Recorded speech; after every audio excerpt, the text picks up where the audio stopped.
जय जोहार छत्तीसगढ़ संगवारी हो। रतनपुर में ही हमन आहन अभी प्राचीन किला देखे बर। प्राचीन किला घूमत ही रहन कि हमन देखे हन हनुमान भगवान और श्री लक्ष्मी नारायण जी मंदिर। दर्शन करके हमन जाथन अभी नेक्स्ट लोकेशन में। हमन पहुंच गए हैं रतनपुर के ही डंगोरा डैम। तो चलथन और आप मन अभी दिखाथन। देखो सब तरफ कितना पानी ही पानी भरा है हवे। एक बावजूद भी हमें फ्रंट पानी की कमी लगी। हमन अभी खाते गुपचुप। मोला तो बहुत ज्यादा पसंद है। आप मला गुपचुप पसंद है कि नहीं है जल्दी कमेंट में बताओ। हमन देखें कुछ ऐसे मुढ़ेरी मन ढीला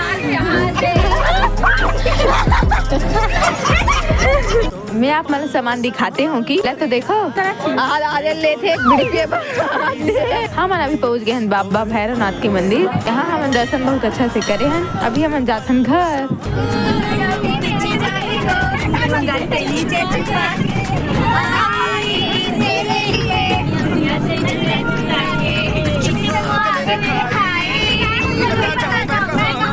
और रात के खूबसूरत नजारा के साथ हम जाथन घर। जल्दी से वीडियो लाइक करो और हमारा फॉलो कर लो।